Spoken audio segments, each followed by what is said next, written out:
So good afternoon, everyone. First talk will be by Dr. Sunil. Dr. Sunil is a prolific veterinary surgeon from Davangere. He's the chief instructor of this course. Dr. Sunil, you can start. Yeah. Thanks, Sachin.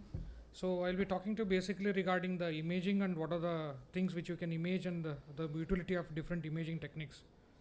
So imaging in myopia, in eye myopia especially, it's a challenging scenario because you tend to get an optics related aberrations. Focusing ability is a difficult thing, especially in very high myopes. Morphological alterations in myopic fundus and optic nerve makes the imaging difficult in myopes. As we know that conventional photography is challenging, especially when you're associated with wide staphylomas and peripheral lesions, you may miss it. What do we mean by ultra wide field is you basically tend to image beyond the vertex veins in all the four quadrants, and it covers up to 200 degrees, but the only disadvantage is it doesn't provide the 3D imaging system.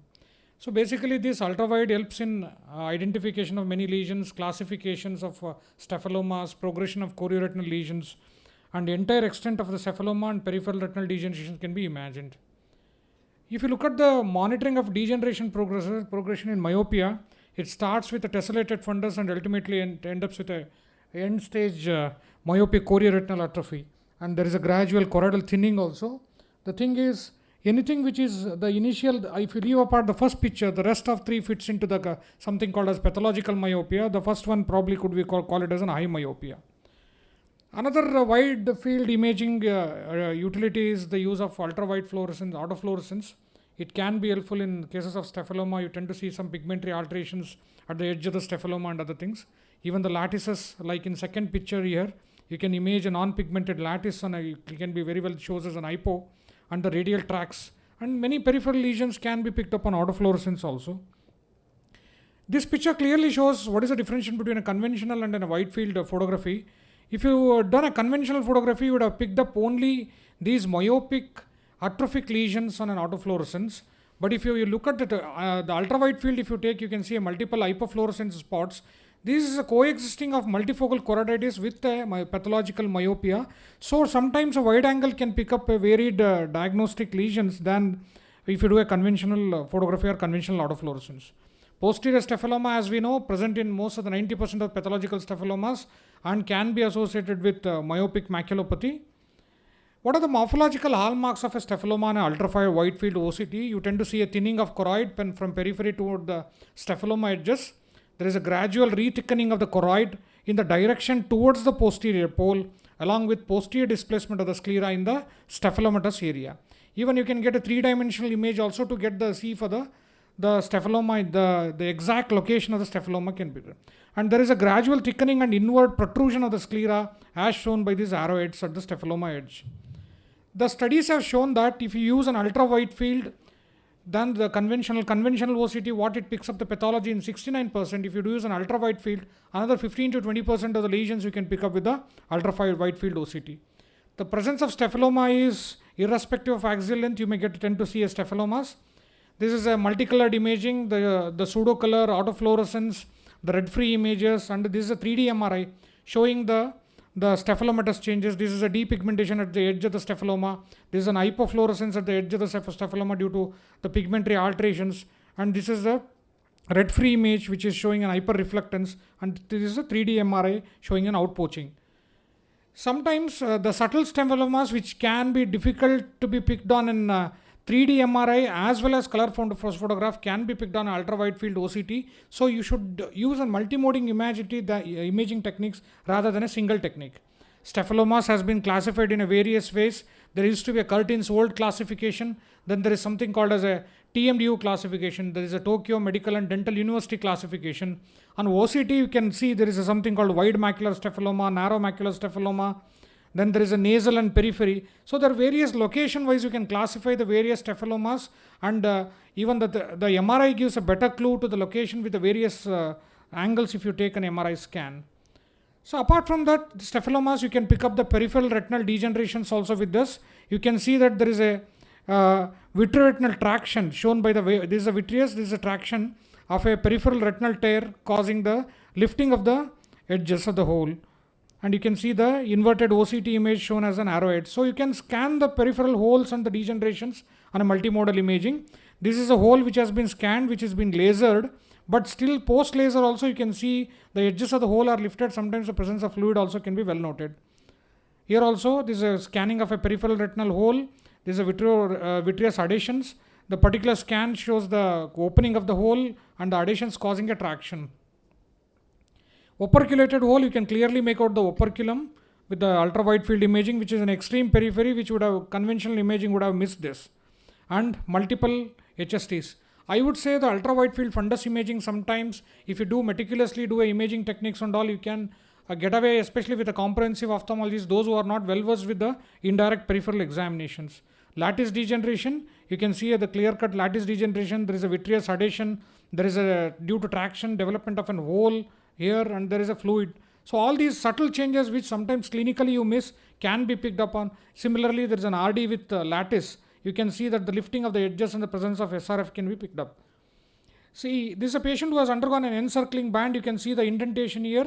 In spite of it, over the buccal there is still the fluid is present, and because of the traction of the vitreous. So subtle changes which helps you to make anatomical changes, which helps you to pick up the decision making.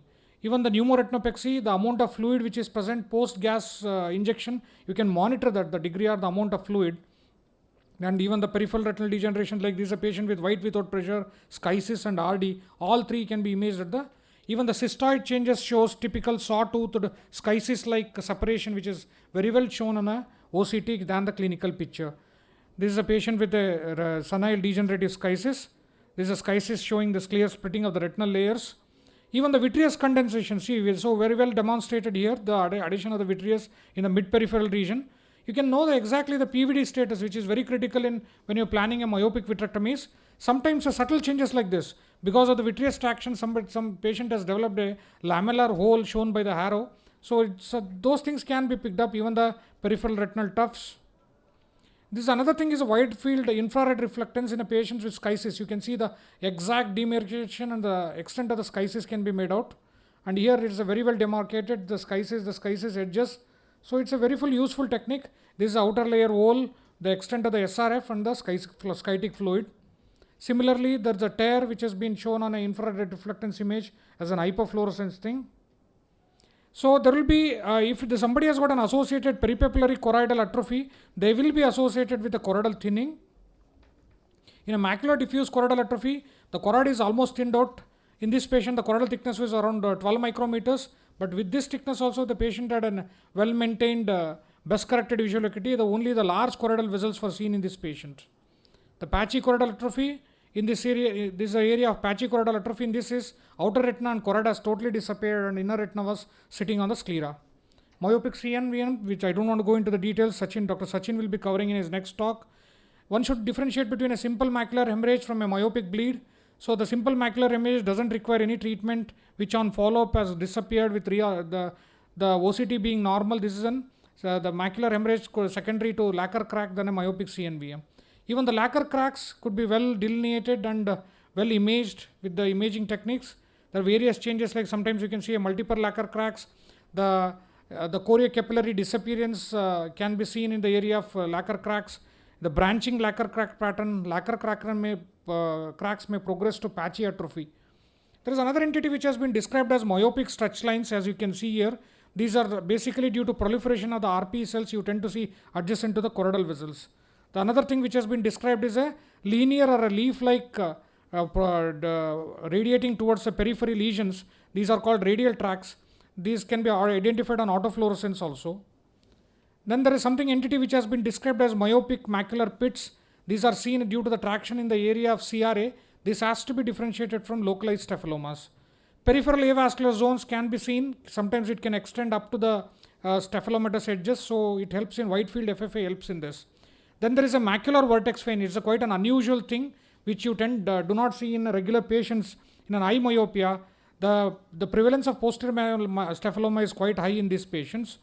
Even the peripheral displacement of emissary posterior ciliary arteries, they tend to be seen in the posterior pole, but in myopes they tend to migrate towards the periphery. And the dilated and tortuous choroidal veins also can be seen, which is draining into the ampulla of a inferotemporal vertex veins. And sometimes there could be abrupt ending of the choroidal veins and the disappearance of choroidal veins at the staphylomatous edges. And you can see a shunt vessel from one vertex ampulla to the another vertex ampulla right running across the macula. Cilioretinal veins usually you do not tend to see in regular patients. We tend to see with CRVOs, but in myopic patients it can be seen without the thing. Another important thing is the ultraviolet field in this patient with a macular hole helps us to pick up a peripheral atrophic hole. Sometimes we could have missed this. Myopic traction maculopathy will be discussed further. Another thing is dome-shaped maculopathy, which Dr. Darius will be talking about this, so I will move on with these slides. So, a lot of optic disc changes also can be seen in myopia, which tends to mimic and cause visual field defects and can cause confusion with the glaucoma, especially intracortical cavitations associated with or without cavities. There is a presence of scleral ridge. These are some of the changes, disc and peripapillary changes can be seen, multiple disc pits, the conus pits in the pathological myopia. And then there is an enlargement of subarachnoid space in myopes. The relevance of this is sometimes the CSF pressure itself can bring about the optic nerve changes. So they tend to have an optic nerve progression in myopia in spite of a normal IOP. So we need to conclude that. So this peripheral visual imaging in myopes helps in confirmation of diagnosis, helps in treatment. Any comparative ophthalmologist can adapt this technique, those who are not well versed with indirect ophthalmoscopy also, and telemedicine initiatives. The telemedicine of myopic patients, you tend to pick up many lesions which helps in the treatment of these lesions. Thank you, Vandanol. Thank you, Sunil. That was a wonderful talk. Any points to add or discussion, questions? Yeah, we'll take questions after 2-3 talks. Okay. You go ahead, if you have got anything. No, it's a wonderful tool, not only for diagnosing the things, but it can be a tool for screening the patients. In the OPD, non-retina surgeons also can pick up a lot of lesions. So in that way, it will be very useful. Yeah, only the it's cost a very valid factor. point, because not many ophthalmologists will be trained in peripheral retinal examination. So it definitely might add value to your OPD practice. Yeah. Next, I call upon my next co-instructor, Dr. Sachin Moli. Is a director of Netradarshan Hospitals, Belgaum. He will be speaking to us on myopic CNVM and how to approach it. Over to you, Sachin. Thanks, Sunil.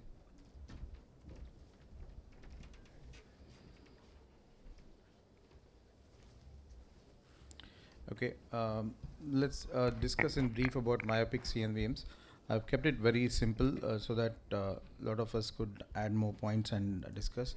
Myopic CNVMs are common sight-threatening problems in myopia, and these CNVMs are little different from the CNVMs which we see in AMD and other pathologies. It can happen with any degree of myopia, not only pathological myopia. Now reports are there with even a simple myopia. Pathogenesis of these membranes have been discussed in 3 theories. One is the mechanical, which is most accepted theory: excessive elongation of the anteroposterior axis, leading to imbalance in pro-angiogenic and anti-angiogenic factor. Example like lacquer cracks, or if the axial length is pretty high, it creates a potential space between the layers of the retina, and which can initiate the membrane growth. Heredodegenerative theory, which the certain eyes are genetically predisposed to develop these membranes due to polymorphism of pigment epithelium derived factors. Hemodynamic theory is it's not accepted quite this thing, because this theory doesn't hold good in many of the cases. Now, coming to the diagnosis of myopic CNVM, usually these patients present with recent drop in vision, which could be in the form of scotoma, metamorphosia, or generalized blurring. Now, very typically, we can pick these membranes with a slit lamp bimicroscopy, either by a 90 diopter or a 70 diopter lens. They usually appear as a flat gray lesions. If there is a pigmentation, they indicate that it could be a chronicity of the disease, recurrence of the disease, or it could be partially scarring. So pigmented myopia, pigmented CNVs are very classical in myopic CNVMs, which pigmentation rarely occurs in AMD. So FA, fundus fluorescent angiography, gives us an idea about the type of the membrane, area, and the activity. OCT is very, it's like a first line of diagnostic tool. It's commonly done. It gives us the idea of foveal anatomy, presence of subretinal fluid. It helps in follow-up of the treatments. And it also gives us the associated pathologies of the macula like presence of VMT or ERM along with the membrane, or there could be atrophic macular hole also along with the membrane. So these are commonly used diagnostic tools. ICGA is of course used in cases of large subretinal hemorrhages when the extent of membrane is obscured by the presence of heme. So differential diagnosis of myopic CNVM would be a dome shape, like earlier Dr. Sunil has already covered all the DDs of myopic CNVMs. There could be just an SRF. All these things can be picked up by this multimodal imaging.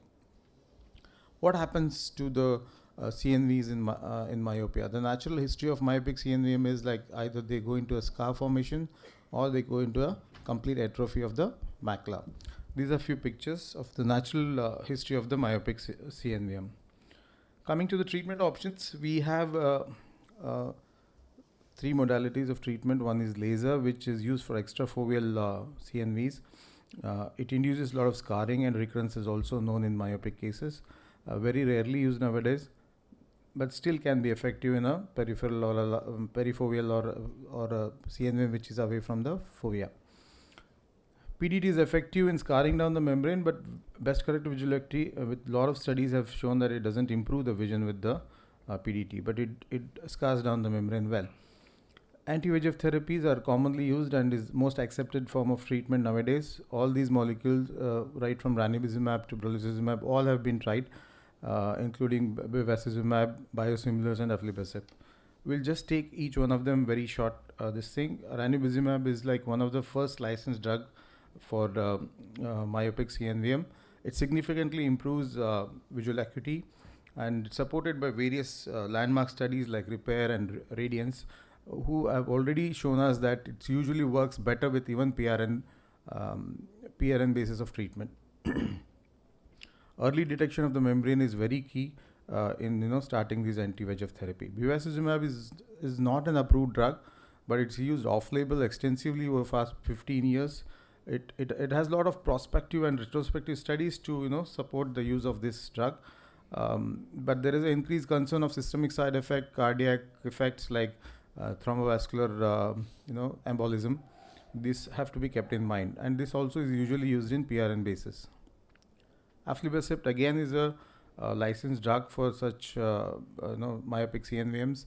One earlier study was like Mayor study, which was the first multicentric RCT to prove the efficacy of this in myopic CNVM. It shows sustained effect for a very long time, in terms of improved best corrective visual acuity, and it's a longer duration acting drug, as we all know. Safety profile of this drug is quite acceptable. This is a new drug. As of now, it's off-label for myopic CNVMs, but it is approved for already AMDs and PCVs. It has a sustained action almost comparable to aflibercept. Very good visual improvement, and quick response to the CNVs has been seen in many case reports which have been published. Though it needs a long-term studies and more safety profile need to be analyzed about this drug. I'd like to share a few cases which I treated and which I thought would interest all of you. This is a 55-year-old lady who had already taken multiple injections, which is very unlikely in myopic CNVMs because they do well with very few injections. This was the case wherein it was not responding to ranibizumab and bevacizumab. Her visual acuity was 6/12 and 6/16, the respective eyes. So this was the picture when I had seen her following the injections. So this was the earlier pictures. So this was the response to aflibercept. With one dose of aflibercept, it did well, and it is still maintaining quite well with this. So sometimes we need to switch injections to understand. It's not always the same molecule which will work, so we can keep changing the molecules to understand the response to the disease. So this was the response to ranibizumab when I was using ranibizumab in the same case. So this was the response, and this was the response with aflibercept. Case 2, this is a very interesting 20 young lady who was high myope and had come with a history of retinal detachment for which I had operated long back. And post SOR, following SOR, her vision dropped, which she had regained to 618. It dropped to 660, and 3 months post SOR, I could see a myopic CNVM in this case. at all vitrectomy as dye. So it was very interesting for me to see what should be done. This was the picture when it presented. I used brolucizumab in this case, though it was off-label. The response started within 15 days when membrane started melting, the anatomy of the fovea started restoring. Within a month, the membrane almost melted away. So this is something which was very promising and which we had not seen with other anti-VEGFs earlier. So there are a lot of new molecules coming up. We need to keep our hopes on it, and a lot of studies are still required to prove these drugs. The key factor here is the membranes are different from AMD.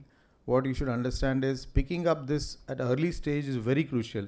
Any early sign of dysmetamorphosia or a black spot or whatever they complain, you should have a very high index of suspicion to pick these up, because they do respond very well to anti-VEGFs, unlike AMDs. Thank you. Thank you, Sachin, for the nice overview. Sachin highlighted few key points. The one thing is the prognosis is good in most of these myopic CNV patients. You need to treat them early. You should not let that to undergo fibrosis and atrophic stages in the end stages. And it does respond to many of the modalities of treatment. He showed various cases starting from responding to aflibercept to brolucizumab. The only thing is you treat early so that you prevent the recurrences and the atrophic changes which occurs according to that. Okay. My next co-instructor will be Dr. Unnikrishnan Nair. He is the chairman and medical director of Chaitanya Group of Eye Hospitals from Kerala. He is based at Trivandrum. He is an excellent vitreosurgeon, retinal surgeon, and a good, his keen interest is in retinal imaging. Over to you, Unni. He will be talking to us on topic on vitrectomy for myopic macular holes and tractional maculopathy. Good afternoon, everybody. And myopia seems to be a hot topic today. So many people in the hall today, but please enjoy the session. So I'm not doing a typical. My talk has a bit of physics, a bit of pathology, and all those things. But if you want to really understand what happens in traction maculopathy is the hottest thing in myopia now, barring low dose atropine. So we have a definition for myopia that is spherical, like what do you say, more than minus 626. Just let's leave all of these things. So we go directionally to tractional myopathy. We have a few conditions we are dealing with. We're dealing with foveoschisis, maculoschisis, and retinoschisis, 3 schisises. For the sake of myopic maculopathy, we have to kind of think of these 3 things as a continuum. Foveoschisis, something the disease process starts centrally and progresses towards a more global affection, that is retinoschisis. Then you have foveal detachments and you have large retinal detachments, and then you have the macular holes, which it's not a sideways thing, it's a vertical thing, a lamellar to a full thickness macular hole. The funny thing you have to imagine here is that the perpendicular force causes the disease to progress sidewards. So as the perpendicular, I'll tell you what the perpendicular force. As the perpendicular force increases, the foveoschisis converts to a maculoschisis, converts to a retinoschisis. Now let's look at the funny thing, the tangential force. As the tangential force increases, the vertical component increases. From a lamellar component, it becomes a full thickness component. So that's the simple code you keep in your mind about myopic traction maculopathy. So basically there are 2 forces happening. One is the sclera and one is the vitreous. The retina and the choroid are the poor bystanders that are affected by it. Sclera by scleral elongation and deformation, and vitreous changes.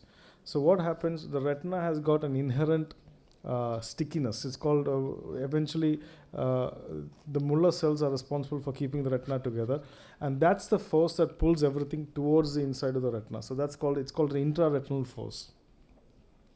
And everything working opposite to it is an extraretinal force. That is, you have tangentially you have the vitreous working, and perpendicularly you have the sclera working and the elongation of the eye working.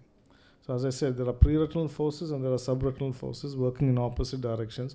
And what keeps the retina together is 1, the Muller cells, 2, the blood vessels, and all these things that keep it together. Other incidental factors are when there is excessive choroidal atrophy, the vasculature is affected, and that also weakens the retina. So this is just a few very simple slides. Foveoschisis, in when splitting of the retina, you can have outer foveoschisis and inner foveoschisis, and then you can have extensive foveal schisis going beyond to retinoschisis. And after that, you have a foveal detachment in which you have something separated from the retina, separated from the RP, starting as an outer lamella, may proceed, have a inner lamella, or may proceed to a full thickness. And this is what we talked about, lamellar macular holes, and finally the full thickness macular holes. The full thickness macular holes are those which have a tendency to form RDs and those which do not have a tendency to form retinal detachments.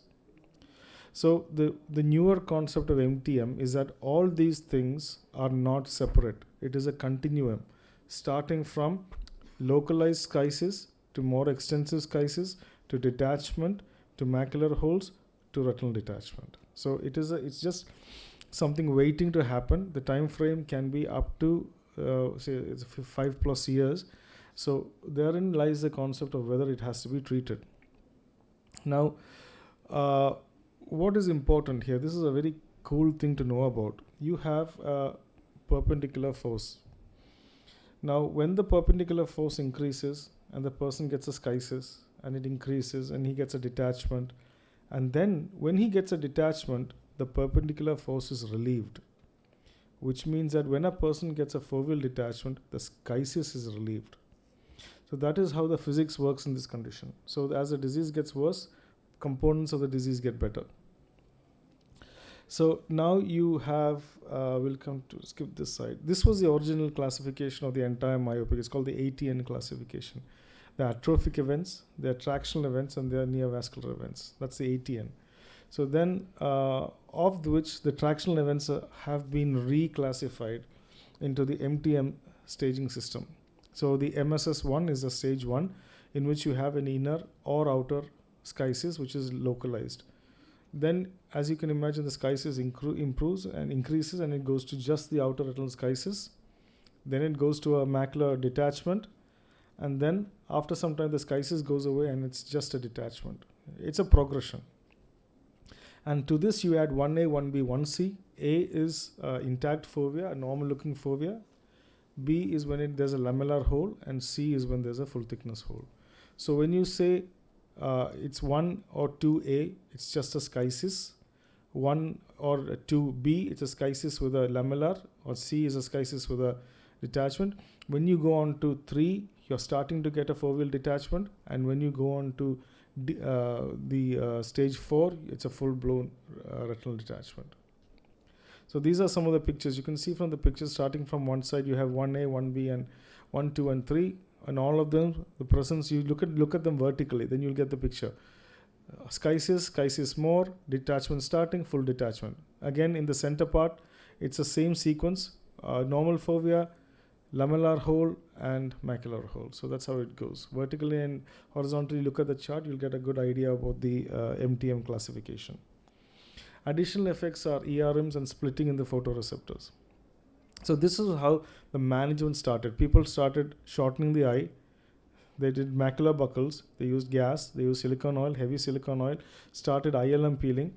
Then went on to foveal sparing ILM peeling and ILM flaps. So this is how eventually the treatment progressed. And then what they found out that when you did too much vitrectomy in all these conditions, you ended up with lots of retinal detachments, and you ended up with lots of iatrogenic holes. Okay. So there was a stop on the treatment, and buckles came back. So that in the progression of the treatment, macular buckles and vitrectomy with macular buckles have taken a whole circle, and they've come back. There's a beautiful logic behind this, okay? And this is the logic. I'll just skip this now. Okay. So what is the goal of surgery? As I said, the goals of surgery are not to treat a detachment or treat a hole. The goal of surgery today is to give good vision, one, and to prevent the progression of tractional maculopathy. I told you tractional maculopathy is a progressive disease. So when you see a patient in stage 2, there is a very good reason to do surgery so that he does not progress to a further stage, which is inevitable. This is interesting. If you have two components, that is, if you have a lamellar hole and if you have a schisis, I told you the schisis is because of perpendicular force and the lamellar is because of the tangential. If you treat only the perpendicular force, if you slap in a macular buckle and you do not take care of the tangential force, The tangential force will make the lamellar hole enlarge. Okay, so that is a key concept here. Identify the type of force that produces a type of pathology and treat both of them if required. Again, if a patient has a maculoschisis and you just do a vitrectomy, you will not relieve that particular part. The maculoschisis will remain, the lamellar hole component will change for a temporary period of time. The presence of a macular hole changes the whole thing. The presence of a macular hole means you have to do a vitrectomy. The question is that whether you add a buccal or not is a secondary question. And this is an example of one of those things where a vitrectomy and a macular buccal has been done.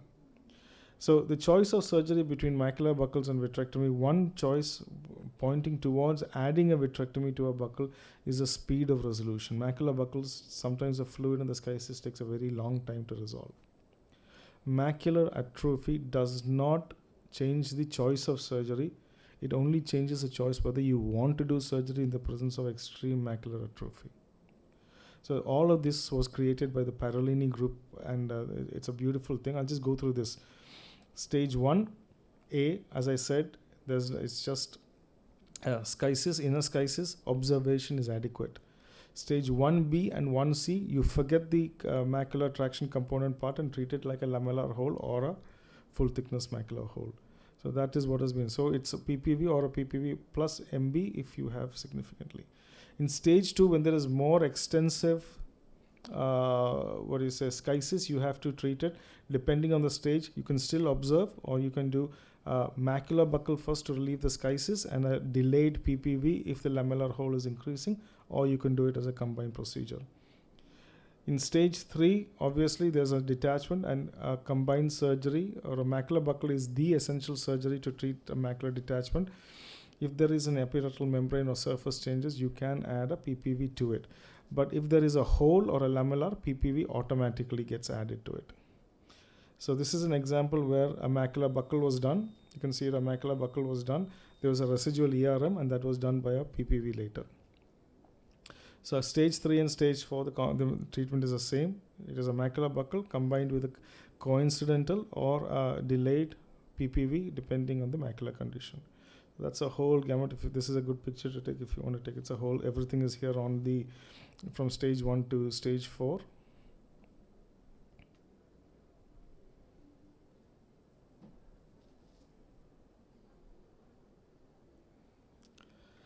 Okay, so the anatomical restoration and visual acuity are the main key features.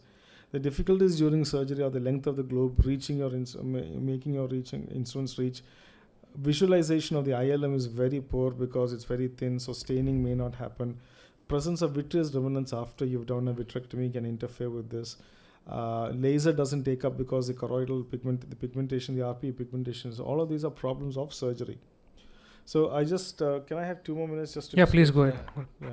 So this is a surgery which I'd like to show you. This was, there's a macular hole somewhere in a bit of fluid of detachment. So the first, one of the key points is that always use IVTA. You need to stain the vitreous and know what is happening properly. So this was IVTA stained. This is how dirty it looked after multiple patches of IVTA staining. So on top of that, we put blue also. What the advantage of, this is called double staining. The advantage of double staining is that once you get the edge, you see the blue, but in areas where the blue doesn't stain, you see the splattering of the triamcinolone. That's the advantage of doing a double staining in myopic conditions. So here it took a long time. The membranes were very tough and very, so it took a long time to peel off all the membranes. Very gently it was peeled off from the posterior pole. And then there was a lot of residual fluid, and then we used a very nice instrument called Thomas cannula, large fluted with 39 gauge cannula, which can just penetrate and pull the fluid off the posterior pole to make it flat. Otherwise, you can imagine if you do a tamponade, the fluid is not going to escape because it's lying within the staphyloma like a cup. So this is just quickly another surgery in which we've stained with this thing, and this is a macular hole, detachment with a macular hole. We've done ILM peeling, because around the macular hole, and created a retinotomy by the side. You don't usually drain through the macular hole when you want to settle a retina, so you take a peripheral drainage retinotomy and you flatten the retina after that. The last slide is a quick one. This is another example of a double staining. You see there's a little amount of blue and a little splattering of IVTA. That's how you see all the membranes were quite clearly. And this is a very useful way of staining myopic ILMs. You can see both the tissues are stained with both splattering of white crystals and blue. So it's a simple code. This is all I want to leave you with. Perpendicular, it's retinal problems, that is schisis and detachments. Tangential, it's foveal problems, it's lamellar and full thickness macular holes. If you treat only one of the forces, the other will increase. So that is the concept. If you think your skytic change is not significant, you can go ahead and treat only the macular change with ILM and vitrectomy. If you think the skytic and the detachment change is more important, you may have to treat that first and secondarily treat your macular hole or this thing. So by this simple code, this is what I'm saying, you need restoration of the foveal profile. That is your lamellar hole. Your foveal profile is lamellar holes and full thickness macular holes. You need to correct the retinal abnormality, that is your schisis and your detachments. The alteration of the foveal profile is by vitrectomy, and the alteration of the retinal and scleral profile is by buckling. Very simple code. Okay, thank you. Inviting you to our retinal imaging congress in Trivandrum in 22-23. It's a 2-3 day event just on retinal imaging. Thank you. Thank you, Vinny, for that excellent talk. Any questions from the audience? Yeah, please, Darius.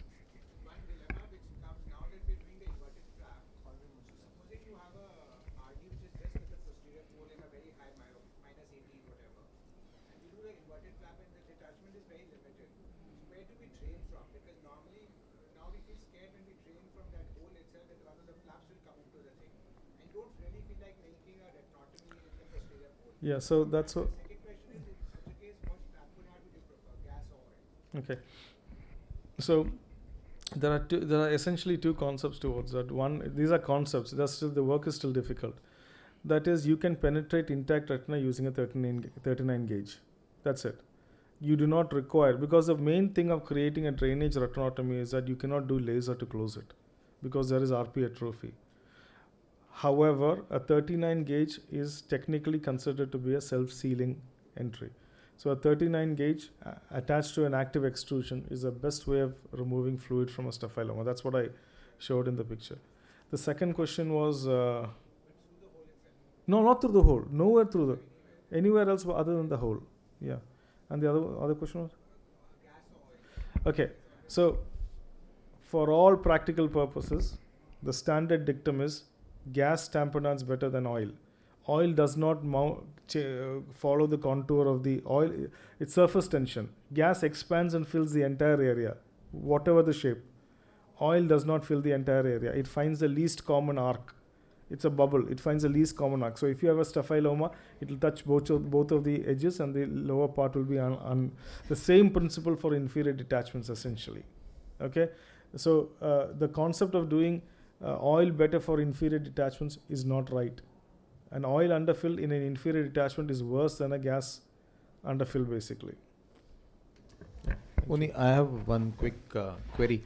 You did a double staining of these membranes, like IVTA then blue at the same time you put, or you put IVTA first, do IVTA the PVD first and then, no, IVTA, do the PVD, no, then the that is done. That's over. That's a different kind. Then we put IVTA and then sprinkle this on the top and just because these posterior hyaloid and these membranes in myopics are very different. I mean, sometimes we don't get a proper staining as well, and they come as a piecemeal. They don't come as a single sheet.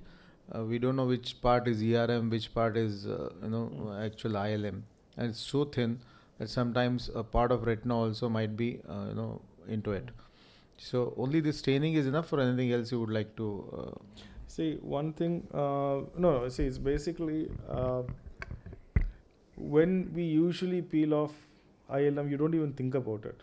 Here, as you peel, you have to know the nature of the thing you're peeling. Okay. The two simple clues is that usually the vitreous remnants do not tug at the retina as you pull it off. They're very adherent, but they do not cause the retina to come off. However, if you're pulling ERM, you can see the retina kind of folding along with it and peeling off. And these are the two components which are invisible to blue. They will be stained with IVTA, not blue. One other technique that was mentioned is that you start wholly away from the macula and start peeling ILM, and along with it all these components will come off. Yeah. So that's, you start way off of the posterior pole. Regarding the crisis part, what you said, tangential and vertical tractions. Most of these myopes have degenerated vitreous, it's liquefied. And there's more tangential, but still you see the sciatic retina. I mean, I don't know how it actually helps in the vertical traction to be significant. So there is one other concept called posterior cortical vitreous pockets, which means that the vitreous has been separated like a PVD, but these pockets are fluid-filled pockets. Fluid-filled pockets that move during microsaccades. So you have continuous tug on the retina or the macula, even while it is apparently not there. I think sorry to the recurrence of the schisis is seen after the vitrectomy also. So there's been a thought that it's a degenerative process which is unrelated to the tractional after it removal. So most of our cases also we see that. Yeah, now we'll next move on to the more challenging topic, and Pradeep is one of the persons who is well versed with the technique of myopic macular buckles. Dr. Pradeep is senior vitreoretina consultant at Shankar Nethralaya. He's a good, excellent surgeon and good clinician. Over to you, sir, Pradeep, for your talk on macular buckle and what are the challenges and the outcome of this procedure. Thank you, Sunil, for making me a part of this IC. And I presume that a lot of vitrectomy and the challenges were talked about, but Dr. Uni cleared a lot of theory parts of the thing, which is a good foundation for me to take forward. So the clarity or the black and white is not as black and white, it is little more gray. So the tangential will not behave like tangential, nor the vertical will not behave like a vertical. So those are the challenges when I had to decide whether the case goes for a macular buckle or a vitrectomy. I face these challenges. So the case challenges might be in a case selection, and very, very important is the decision whether you really go towards buckle or to the vitrectomy or combined. Some of the challenges we day-to-day face with investigation, surgical challenges are inherent, and some post-operative challenges. So I try to divide like this. As far as the case selection is concerned, so one important thing what we have found out most of us are the chronic changes and the recent changes in the macular symptoms. Myopes are very, very sensitive for their near vision, and as soon as they have in their near vision, that's the first thing that we need to. But that need to be correlated with the OCT. OCT may not be correlating the similar of the recent onset. It can show some chronic changes like this. So the onset of the macular symptoms usually correlate with the outer hole or the neurosensory detachment what we come across. But that does not sufficient. The presence of the posterior staphyloма, which should be quite deep and significant, is one of the criteria which we think that okay, this is the case for a buckle. Previous scleral buckles or belt buckles or AGV, I feel that is a contraindication because macular buckle is one of the periorbital or the orbital surgery where we do, and we don't want any other tissue in that area because a lot of threatening tissue dissection might happen in these cases. And established glaucoma cases also we try to avoid for macular buckle because we don't know, it's a little a blind procedure, and the hitching of the buckle towards the optic nerve, what is its effect? We have no studies have been done so far. And as far as the refractive surgery, all these myopes would have had the refractive surgery or it's a pseudophakic, so it's emetropic, and your macular buckle is going to indent and bring about 2 to 5 diopters hypermetropia, so you need to counsel the patients accordingly.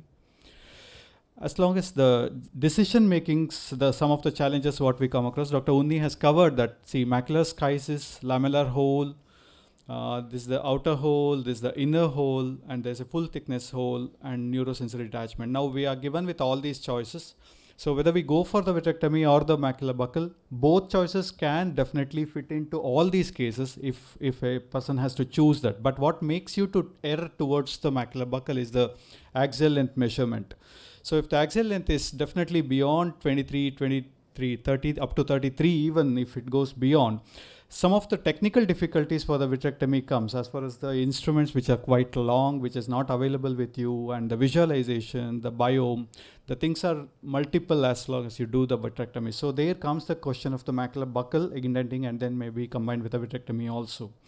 So, but is it the only one which decides that? No, it's not that. It's the clinical examination what I give most importance in the selection for the macular buccal, that is the posterior staphyloма, analyzing the posterior staphyloma. As Curtin's classification, type 1, type 2 and type 9, most of the literature and even in our series, we have found out that these are more favorable for the successful macular buccal compared to the other irregular or atypical staphylomas, because there will be some tissue between the disc and the macula which can hitch your macular buccal, so it may not work out as like what you imagine.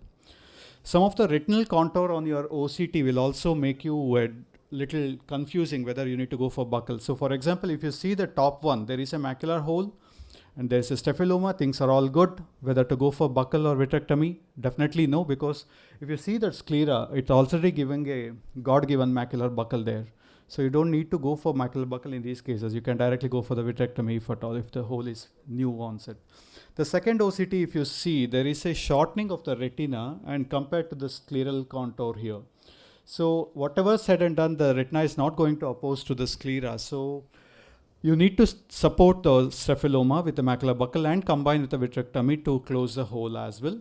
You can as well think of scleral imbrication in these cases. The third OCT, which is little confusing, most of the macular schisis or macular detachment in myopia don't behave like that. If you see this outer retinal corrugations, what we call, this is a typical of rhegmatogenous component. You will never get these in myopic schisis. So if it's a rhegmatogenous component, you need to go towards the vitrectomy rather than the macular buccal, because you treat it as a normal reg RD and then go for it. So some of the challenges we come across when we investigate is that if somebody gives me a posterior pole photo and asks me to decide whether the buccal or macular, the vitrectomy, it's difficult. So you need to have a little larger photo. Ideally, an optos will give you a much more information about the other maculopathy changes which Dr. Sunil has covered. So that also will take a decision whether you are operating or not operating also. Limitations of SD-OCT and SS-OCT is also need to be kept in mind, because SD-OCT can limit to up to 9 mm, whereas SS-OCT you can just go up to 12 to 15 mm, where you get the complete staphyloma changes. What's happening over the posterior pole. Axial length we have already covered. The measurement of staphyloma is also important. May do a good B-scan investigation to look for the staphyloma contour and measure it if possible. MRI holds a very good helping hand, as Dr. Sunil has elaborated. So a very good contour like this can definitely suit for the macular buccal, whereas some barrel-shaped eyeball, they call it as, or an irregular staphyloma might not be much suitable for macular buccal, but this is one of the case where we had done a post-buccal MRI where the buccal is exactly sitting onto the staphyloma area. Coming to the surgical challenge, let's just brush through the surgery first and then get into the challenges what we come across. So the surgery is done with 360-degree complete peritomy and identify all the 4 muscles, tag it. Make sure that the lateral rectus is nicely dissected and cleanly available. And look for the inferior oblique like this and keep it ready. This is the macular buccal, T-shaped, where there's a Devin band and a macular plate, that what you see there. One of the edge of the Devin band goes under the lateral rectus and just plate will be there. Take the inferior Devin band, pass it below the inferior oblique and then inferior rectus, and then bring the Devin band onto the nasal side of the globe, that is below the medial rectus. Similar thing you do with the superior band, and you pass it below the oblique and the superior rectus and bring it onto the nasal side of it. Slowly maneuver this buccal, we call it as a wedge, and onto the posterior pole. And I used 25 gauge chandelier to look for the indentation here. Slowly by maneuvering the lateral plate, so see the indentation which is coming up to the posterior pole or the macular area. Once you know that what is the position you are pulling, mark it out onto the lateral side and take the suture on the sclera and through the buccal on either side of the lateral rectus onto the marked area. So take a temporary suture, and so that you need to titrate it again. And again, go back to the endoillumination to look for the indentation once again, whether the positioning is correct, is there any slippage, or is there any other changes which happen. And this pull is done by the medial two ends of the Devin band. So these two band will decide what is the strength you are pulling the globe, and mark it out and then secure it onto the sclera. And with the buckle here, again take a temporary knot, because you might have to either relax or based on the indentation. Once again, confirm that the indentation is good with your endoillumination. The pressure will be invariably high, need to do a paracentesis, and confirm that the buckle is exactly in the macular position, and you don't see any other inadvertent problems like this. Then once you are sure that things are okay, then you cut off all the things and then secure the sutures. Basically, it's more of a surgery is not very cumbersome, but conjunctival closure is one of the challenge, because a lot of buttonholing occurs. It's a big buckle which plays on the that conjunctiva will be thin in these myopes also. So once we do this, the surgical challenges, most of these cases are taken as a general anesthesia, local anesthesia, because it's a little periorbital surgery. Maneuvering the buckle posteriorly is a little challenge, because if the globe is something like this and with a barrel shape, it tries to slip away from the macula, either however much you put it. And the titration again comes with the number of cases you do, and little learning curve is required. The subretinal bleeding, which happens when you are maneuvering the buckle, is very commonly seen, though it's very innocuous and self-resolving, but you need to be aware of it.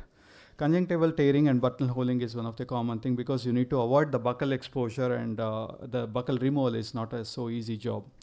Certain specific challenges when you combine the vitrectomy with the macular buccal is that it's an extended duration. This macular buccal itself takes about 3.5 hours to 4 hours if in the starting period, and add on to 2 hours of your vitrectomy with ILM peeling. So it's little tiring for either side, and you need to be aware of it. Intraocular pressure fluctuation is quite high in these highly myopic eyes, and thereby the indentation, titration, all this what we do is done under the fluid air exchange. So one has to be very careful, because suddenly the hypotony can cause a expulsive hemorrhage or a choroidal detachment.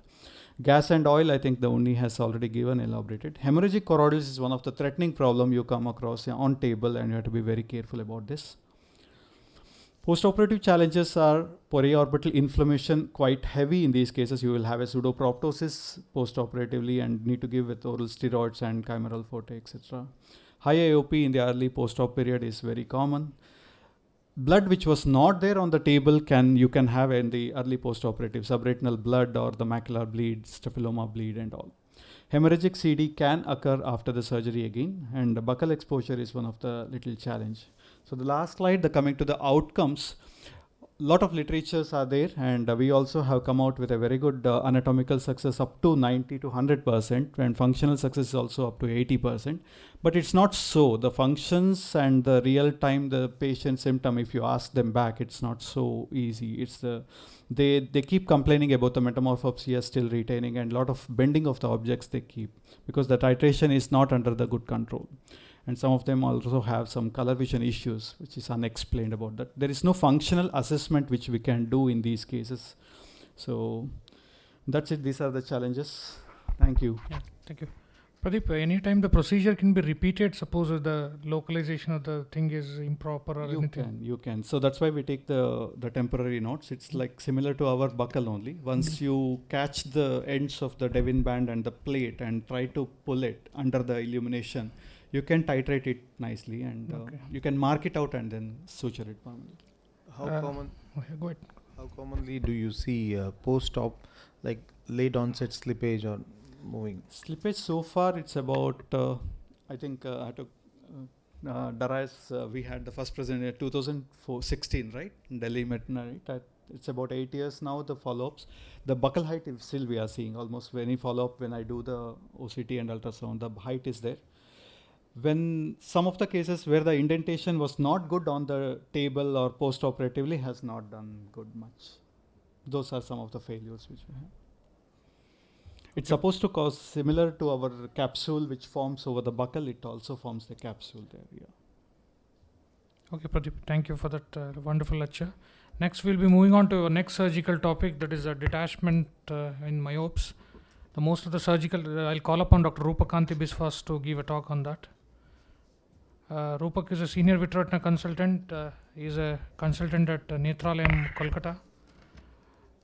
So Uni has mentioned already regarding most of the surgical challenges one faces in during vitrectomy. One is the long lengthy eyes, staining techniques may be improper, even if you use dyes and other things, staining may not be there, and the friable tissues, and the longer axial length makes it difficult for the surgical things, and the outcome and will be poor in most of these patients. Any experience with intraop OCT in this crisis patient, Uni? No, not used. Darius? Intraop OCT in... Okay. Difficult to get. Okay.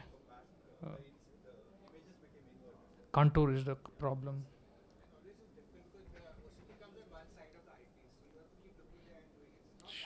Okay. Over to you, Rupak.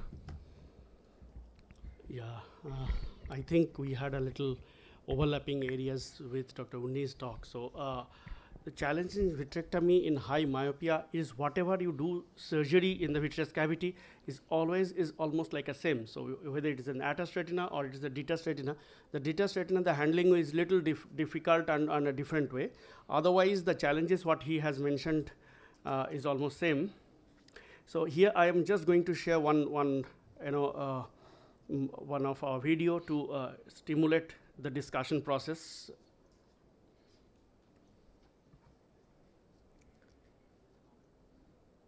So this is the vitrectomy. So starting from the vitrectomy, even you can see the vitreous is much more in a high myop. They behave in a different way. So they are much more leathery, and compared to a normal formed gel vitreous, this is more of a fibrillar things what you see in it. So whenever you start vitrectomy, I'll just pause it here to some extent. So whenever you start vitrectomy, you see more of a fibrillar things are there rather than a formed gel. So this is the basic difference when you start doing a vitrectomy in a high myop patient. So due to the vitreous degeneration, the collagen fibrils, which actually the fibrils are remaining, the other matrix material has already been, has moved out from the basic structure. So what you are cutting is actually the fibrils and the collagen structures. So here, first thing is that you need to have a very high quality of cutter. So repeat use of cutter or little used cutter may cause other complications. So that is the primary thing what you need to keep it in your mind. So we'll proceed for the vitrectomy. Sorry.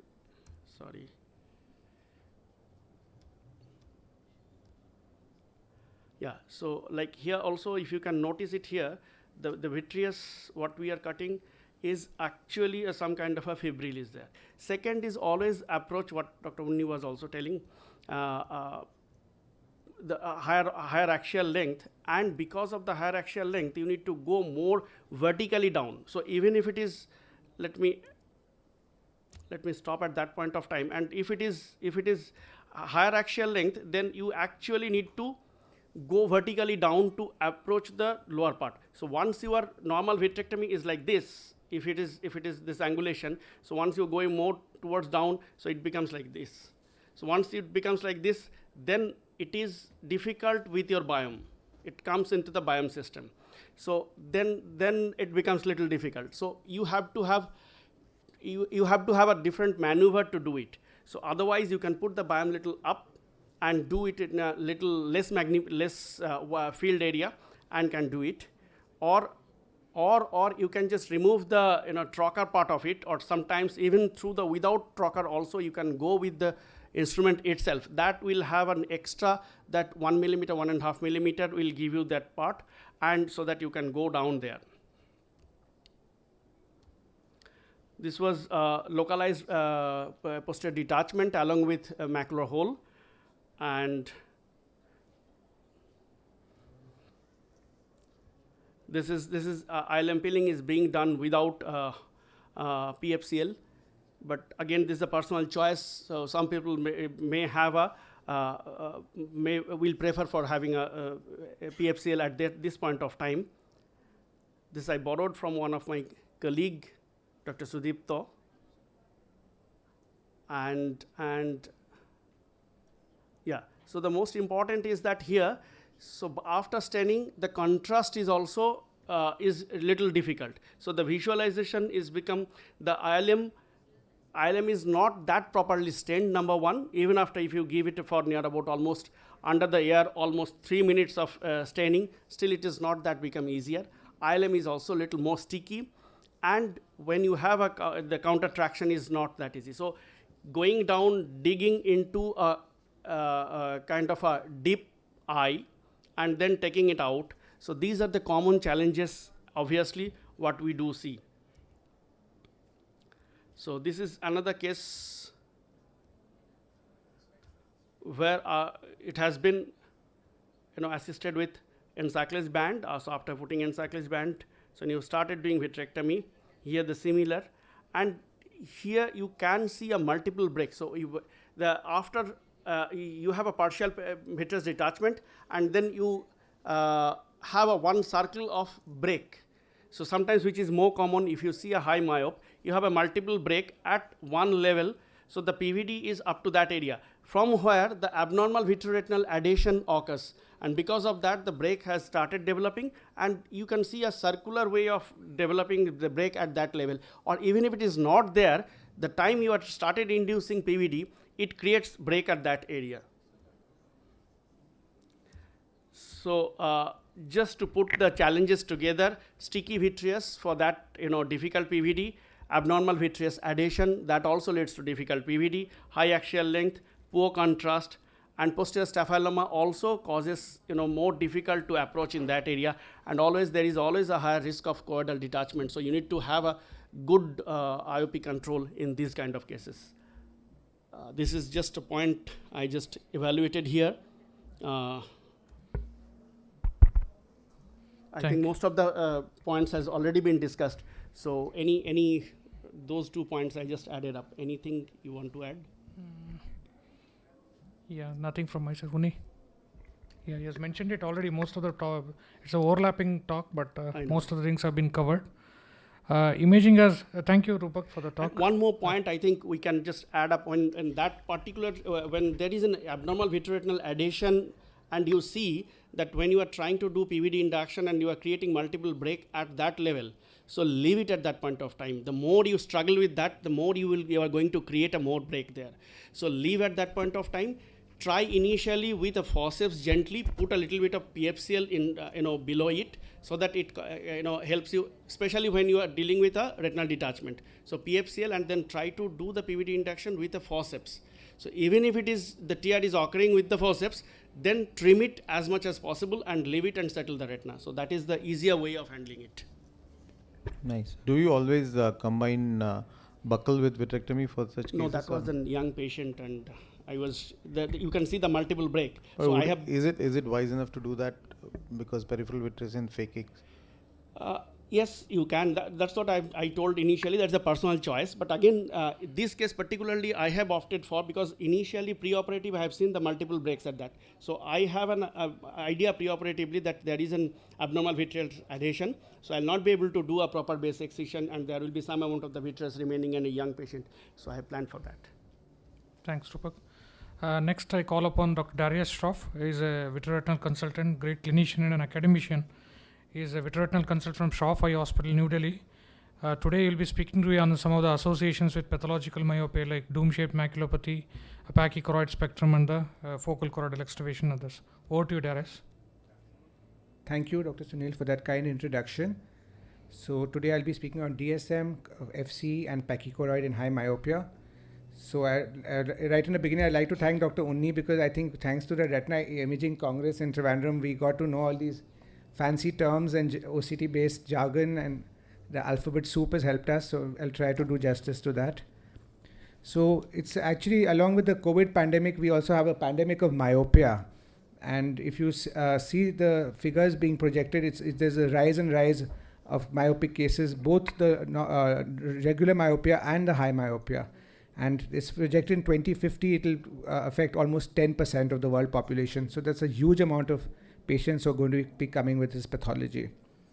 So these are the OCT-based features, and we'll just first talk about DSM, which is a relatively rare condition associated with high myopia. Gosha described it first in 2008. And it's defined as an inward bulge of the macular RP, more than 50 micron in the vertical or horizontal section of the OCT image. And what is very important to know is that it's almost negligible on a regular fundus exam. So you may miss this clinically or miss it on an ultrasound. You will pick it up on the OCT. The visual impairment results from RP changes, subfoveal serous detachment, retinoschisis, or from myopic CNVM, which is very important to look for. So although the DSM is more frequently identified in the vertical than a horizontal, but you can see in this nice animation, the blue colored is a DSM. So if you only do one of the scans, there's a high chance you may miss dome in the opposite configuration. So it's very important to have at least one horizontal and one vertical scan. And that another thing is the length of the scan should be adequate in length. So if you see figure F, if you just have a short scan like this, you would probably miss the DSM. Why does it happen? There are lots of theories. Could it be asymmetrical growth of eyeball, resistance of the sclera to the staphylomatous deformation which is occurring on the side of it, localized thickening of the choroid. We spoke a lot about tractional forces, so there could be tractional forces inside the staphyloma becoming more perpendicular, causing this convex deformation. Nobody really knows. Incidence is also variable from 10 to 21%. And the most common is a horizontally over dome predominantly in 77%, whereas a vertically dome is only seen in 2% of patients. So why is this important? There's an increased risk of shallow subretinal fluid without CNVM in a majority, but even about 20% of these may have a CNVM.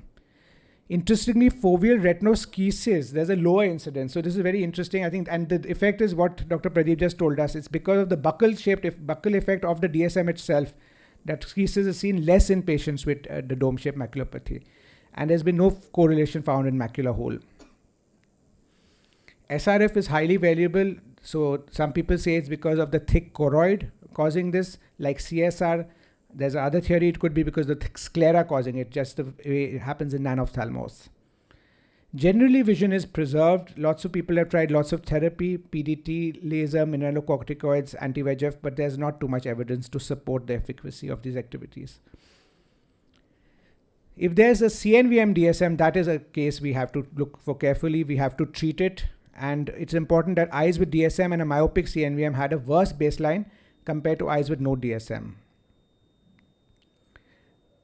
So basically, the DSM does not does not alter the anti-VEGF response in myopic CNVM, and also the patients with DSM and a myopic CNVM fare better with PDT, which could be because of the thicker choroid. So just to wrap up, this is a paucity of knowledge. Why do only a few proportion of myopes develop DSM? We don't know. We need larger studies. So we'll just talk quickly about FC. This is the excavation of the choroid. Again, it's an exclusive OCT finding. It was first described by Lee Jempol in 2006 with time domain OCT. In this, it's very important there's an absence of scleral ectasia or absence of posterior staphyloma. It's found in 4th to 5th decade, no gender bias, and 2 to 8% of these patients have a CSC or PCV. It can be conforming without, you can see here, there's no separation between the photoreceptors and the RP. Or it could be non-conforming, where the photoreceptor tips are detached from the underlying RP in the involved area, as you can see in this picture. Patients have good vision and little change. It has been associated with pachychoroid disease, CSR, CNV, and PCV. Again, it could be either congenital or a previous inflammatory process may have caused it. This is a picture. So the association with pachychoroid is basically pachychoroid phenotypes are associated with PEDs, and some of the choroidal features produce FC because this is a morphology which resembles an inverted PED. So this is one of the theories.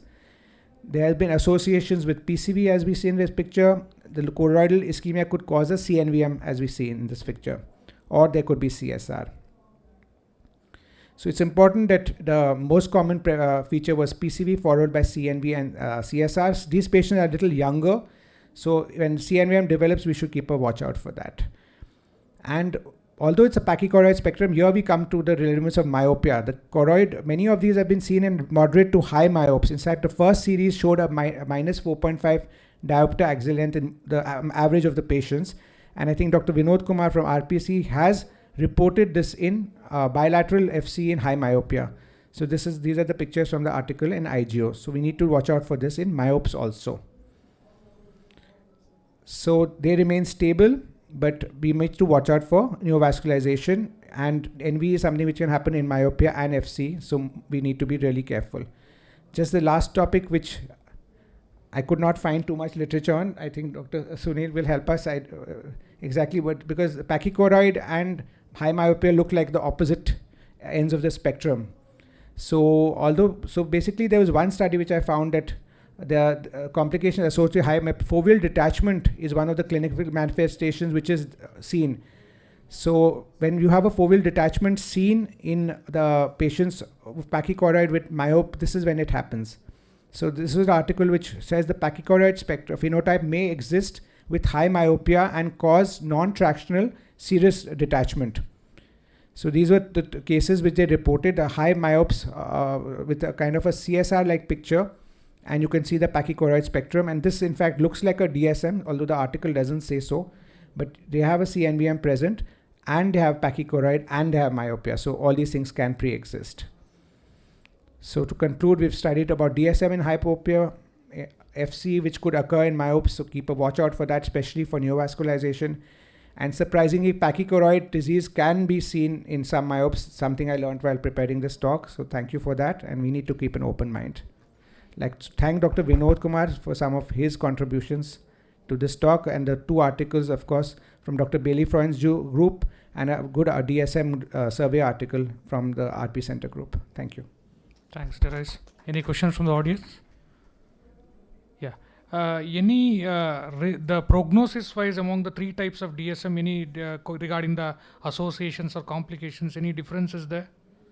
Any studies on that? I think they all seem to, from what I know, it's not too much difference. Okay. I don't think there's much difference. But I think we have seen some cases reported from India where DSM is, I think at the Retina Congress, there were some cases where they tried a lot of therapy for DSM and it didn't work. So basically the fluid in these cases can be very recalcitrant. Okay. So that's what you have to remember. Okay. So I don't know, the end of it, I think we had a lot of senior retina people. Some people just said, leave it be. Don't just keep going after it. So like the panel's opinion on that. That's it. DSM with fluid, how would you approach?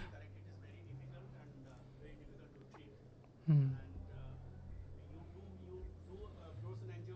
Mm-hmm. Yes. Just a kind of a vague pooling at the end of the frozen angiography, and you don't, most of the time you don't get any neovascularization also. You don't know whether to give anti-VEGF. It's a Which brings about as he rightly told, either thickened sclera or yeah. So actually, it's yes.